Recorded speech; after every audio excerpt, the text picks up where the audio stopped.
मलकापूर शहरातील हकीमी मल्टीस्पेशालिटी हॉस्पिटलमध्ये आता एंजिओग्राफी व एंजिओप्लास्टीची सुविधा उपलब्ध असून बुलढाण्याचे DM cardiologist doctor Saurabh Sancheti यांनी या हॉस्पिटलमध्ये प्रथम 2 एंजिओप्लास्टी सर्जरी यशस्वी केल्या असून या सर्जरी शासकीय योजनेतून निःशुल्क करण्यात आल्या आहेत। त्यामुळे आता हृदयविकाराच्या आजारावर मलकापुरातच तातडीने उपचार होणार असल्याने ही बाब मलकापुरातील रुग्णांना दिलासादायी ठरणारी आहे। अपघातग्रस्त रुग्णांवर तातडीचा उपचार, स्त्रीरोग तसेच प्रसूती, शिशुपचार, हृदयविकार संदर्भात उपचाराकरिता वेगवेगळे विभाग या हॉस्पिटलमध्ये कार्यान्वित असून मलकापुरातील सर्व रुग्णांकरिता या रुग्णालयात 24 तास सेवा उपलब्ध असून सेवाभावी पद्धतीने उपचार करण्याचा उद्देश हॉस्पिटल संचालकांनी समोर ठेवला आहे। रुग्णालयाच्या वतीने एंजिओप्लास्टी शस्त्रक्रिया यशस्वी केल्यानंतर हॉस्पिटलमध्ये पत्रकार परिषद घेण्यात आली। यावेळी DM cardiologist doctor Saurabh Sancheti, DNB medicine doctor Shubham Khandelwal, हॉस्पिटलचे संचालक गौरव जाधव, तन्वीर शेख, व्यवस्थापक अनूप मालपाणी, सामाजिक कार्यकर्ते मोहन शर्मा आदींची प्रामुख्याने उपस्थिती होती। यावेळी पत्रकारांशी संवाद साधताना डॉक्टर सौरभ संचेती यांनी हॉस्पिटलबाबत समाधान व्यक्त करून किंबहुना अपेक्षेपेक्षा अधिक प्रमाणात येथे सेवाभावी संस्था दिसून आल्या, त्यामुळे निश्चितच मलकापूर वासियांकरिता ही बाब दिलासादायी ठरणार आहे असा आशावाद त्यांनी व्यक्त केला। MCN न्यूज मराठीकरिता मलकापूरवरून अनिल कुमार गोठी। 2 केसेस केल्या। It was so simple for मी।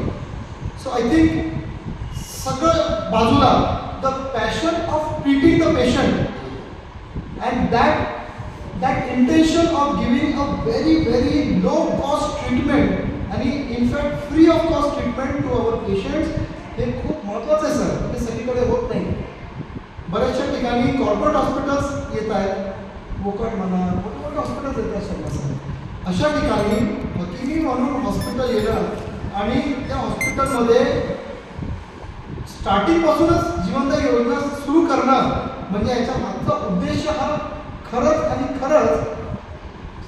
सेवाभाव असण्याचा चान्सेस खूप आहे। मी असं म्हणत नाही की आहे, कारण की मी आता पहिल्यांदा भेटतोय, पण त्यांचं जे इंटेन्शन दिसून येत आहे दॅट इज डेफिनेटली सेवाभाव। कोणतेही हॉस्पिटल रन करण्यासाठी एकतर लोकांचा सहभाग लागतो किंवा मग ट्रस्टीज खूप स्ट्रॉंग लागतात। हे कदाचित दोन्ही पण गोष्टी इथे आहेत। म्हणून माझं खरंच मनापासून या इन्स्टिट्यूटला खूप म्हणजे अभिनंदन आहे की या सगळ्या गोष्टी त्यांनी उभारल्या तिथे आणि याच्या पुढेही त्यांना जिथे कुठे माझी हेल्प लागेल, जिथे कुठे या इन्स्टिट्यूटला पुढे घेऊन जाण्याचं माझं हेल्प लागेल, I will always be there and I really thank all of you from the bottom of my heart. मी कोणतीच गोष्ट आर्टिफिशियली करत नाही आणि बोलतही नाही sir. It is coming right from here that you people should try and give the facilities and treatment to the poorest of the people. कारण की मोठे सगळे VIP लोक ऑलरेडी लीलावतीला आणि कमालला बदलला तिकडे जाणारे लोक आहेत सर। मी खरंच सांगतो तुम्हाला, जो व्यक्ती इथून बुलढाण्यापर्यंत पोहोचू शकत नाही किंवा त्यांच्याकडे जर पैसा नसेल तर त्या व्यक्तीला इथे ट्रीटमेंट मिळणं फार गरजेचं आहे। And that is our intention, that should be our target. लक्षात आलं सर? नाहीतर तुम्ही जे लोक जाऊ शकतात ते लोक जाणारच आहेत, ते कोणी जाणार नाही आपल्याकडे। या लोकांना 5 स्टार फॅसिलिटीज देऊन आपण एक वेगळा इथे एक पायंडा टाकला पाहिजे। इतकं सुंदर हॉस्पिटल आणि इतकं सुंदर इन्फ्रास्ट्रक्चर तुम्ही लोकांनी इथे केलेलं आहे, तर त्याचा फायदा आणि त्याचा benefit poorest of the people should get. आणि त्यांना असं वाटायला नाही पाहिजे की बाबा आम्हाला दुसरा पर्याय किंवा सरकारी दवाखान्यात जावं लागतं, हा त्यांचा पर्याय निघून जायला पाहिजे। We should all together treat these patients. I really thank आमचे मालपाणी सर, त्यांनी खूप माझा म्हणजे आदर सत्कार केला। ते माझ्यासोबतच होते, इथलं पूर्ण मार्केटिंग आणि पूर्ण हॉस्पिटल मॅनेजमेंट ते बघताय आणि खूप सुंदर त्यांचं एक काम इथे राहिलेलं आहे। So I really thank all of you. आणि माझे 2 शब्द तुम्ही सगळ्यांनी ऐकले, सगळ्यांना पहिल्यांदाच भेटतोय कदाचित, but I am really thank all of you. And तुम्हाला कधी माझी हेल्प करली जाधव सर, सर कुछ भी लगता है तो मेरे को बिल्कुल बताना है। Okay, thank you so much. हे आजचं जे ऑपरेशन केलं ते योजनेमध्ये केलं का? ते योजनेमध्येच केलं सर। बेसिकली जीवनदा योजना इथे उपलब्ध असल्यामुळं आम्हाला दुसरा थॉट पण जास्त वेळ घ्यायला लागला नाही आणि नातेवाईकांनाही खूप जास्त विचार करायचं काम पडलं नाही। जसं आपण ट्रस्टी सुद्धा एकदम उच्च प्रतीचं स्टेंट आपण मेडिकेटेड स्टेंट करणं टाकलेलं आहे विदाउट चार्जिंग दॅम एनिथिंग। 0 रुपीजमध्ये त्याचं सगळं झालेलं आहे sir, as per I am on that हे बट डेफिनेटली सगळं परिषद आणि पत्रकारांसाठी एक उपक्रम राबवण्याचा प्रयत्न केला. हॉस्पिटल 1 जुलै 2000 म्हणजे आता या 7-8 महिने सुरुवात झाली हॉस्पिटलला पूर्ण कंप्लीट. हॉस्पिटलमध्ये कॅथलॅबची जी आता सुरुवात झाली ही 17 तारखेला उद्घाटन झालं त्याचं आणि एन्जिओग्राफी एन्जिओप्लास्टी आपल्या इथे सुरळीत होत आहे. नंतर आपल्याकडे ज्या क्रिटिकल ज्या ऑपरेशन आहेत जिथे आपल्याला मोठ्या शहरामध्ये जावं लागतं जसं जळगाव, भुसावळ, अकोला या ठिकाणी आणि हॉस्पिटलची बांधणी ज्यावेळेस झाली तेव्हा आपण 50 बेडचं हॉस्पिटल बनवलं. त्यावेळेला हाच एक उद्देश होता की पेशंटला लांब नाही जायला पाहिजे. आपल्याला मलकापूरमध्येच त्या पेशंटला सगळ्या सुविधा मिळायला पाहिजे.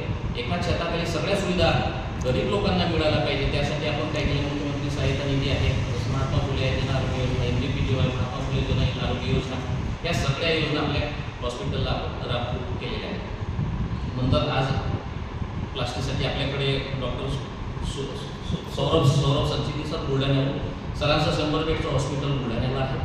सर रोजच्या 5-6 एन्जिओप्लास्टी सरांच्या हातामधून बिलकुल होत आहे आणि आपल्याकडे एक शुभम खंडेलवाल सर म्हणून फिजिशियन जॉईन झालेले आहे. 24 तास आपल्या हॉस्पिटलला राहते. विशेष म्हणजे एक समाजामध्ये एक आहे की आम्हाला एक पार्टनर गोरी समाजाचे शबीर सर आहेत, माझे पार्टनर तन्वीर सर आहे, मी स्वतः गौरव जाधव. बरेचसे समाजामध्ये असा भ्रम आहे की हा गोरी समाजाचं हॉस्पिटल आहे का, चॅरिटी हॉस्पिटल आहे का, पण मी इथे पूर्ण क्लिअर करतो की हा कोणत्याच प्रकारचा चॅरिटी हॉस्पिटल नाही आहे. जो या समाजामध्ये ज्या लोकांनी थोडासा प्रचार आहे किंवा तो अपप्रचार आहे, जो लोकांना कन्फ्युजन आहे, हा त्यातला नाही आहे. हा सर्वांसाठी हॉस्पिटल बनलेला आहे आणि सर्व जनतेने याचा लाभ घ्यावा. विशेष म्हणजे या हॉस्पिटलमध्ये जर आपण गव्हर्नमेंटच्या जर योजना आणल्या तर या गरीब लोकांसाठी झालेल्या आहेत की गरीब लोकांनी याचा पूर्ण फायदा घ्यावा. आपल्याला सांगितलेलं आहे एक फॅक्टच आहे की इतकं अत्याधुनिक हॉस्पिटल एका ठिकाणी एका सर्व सोयीयुक्त असं कुठेच नाही आहे. परंतु जो मनातला भाव आपण सांगितला हा कृपया आपल्या लोकांना पण आपण कन्व्हिन्स केला पाहिजे की बा हे इतकं आज जसं एन्जिओप्लास्टी संधी साहेब आले त्यांनी ताबडतोब केली आणि कॅथलॉग हा विषय जो त्यांनी समजून सांगितला अत्यंत म्हणजे आपल्या गावासाठी एकदम चांगली गोष्ट आहे आणि अत्यंत महत्त्वाची आहे की आपला पेशंट दगावणार नाही, त्याला लगेच इथे ट्रीटमेंट सुरू होऊन जाईल. त्या पद्धतीचे इथे निवासी डॉक्टर लोक सुद्धा आता आलेले आहेत. अनेक ठिकाणी आपल्या इथे काही आपला गैरसमज पसरवण्याचा प्रयत्न करतात की निवासी लोक नाही आहे, परंतु आता निवासी डॉक्टर आहे. खंडेलवालसारखे आपले MD डॉक्टर इथे आहे. कार्डिओलॉजिस्ट युनिटचे सुद्धा लोक इथे उपलब्ध आहेत, ते इथेच निवासी राहणार. त्यामुळे ॲट द एलिव्हेटरवर काही झालं तरी आपल्या मलकापूर नगरामध्ये एक चांगलं हॉस्पिटल आणि रुग्णांची चांगली सेवा आणि हा जो यांचा उद्देश आहे हा नक्की आहे सेवा व्हावा. कारण की कार्ड सुद्धा काढलेलं आहे, ते कार्ड सुद्धा आपण त्या लोकांना वाटतोय. आणि कॅम्प आता जवळपास माझ्या माहितीप्रमाणे 40-50च्या वर कॅम्प हे ग्रामीण भागात जाऊन यांनी घेतले. आय कॅम्प असतील, सगळ्या टेस्ट असतील, बारीक टेस्ट असतील, हे सगळे कॅम्प घेऊन त्या लोकांना फ्री ऑफ कॉस्ट सर्व करून देण्याचा प्रयत्न केलेला आहे. अशा या सर्व या हॉस्पिटलमध्ये आपण इथे आहात, आपल्या सगळ्यांचं स्वागत आहे. असेच सहकार्याची भूमिका नेहमी आपण ठेवावी ही अपेक्षा बाळगतो. संजीव साहेबांनी सांगितलं मोठं की मी केव्हाही उपलब्ध आहे आणि त्यांचं मी स्वतः हॉस्पिटल अनेक वेळा जाऊन पाहिलेलं आहे. तर माझे पेशंट भरपूर त्यांच्या हाताने चांगले झालेले आहेत, त्याच्यामुळे त्यांच्या हाताला यश आहे. असे कर्तृत्ववान डॉक्टरांची टीम आपल्या मलकापूरसाठी लाभलेली आहे. मी यांना सगळ्यांना शुभेच्छा देतो आणि आपल्याला सुद्धा शुभेच्छा देऊन मला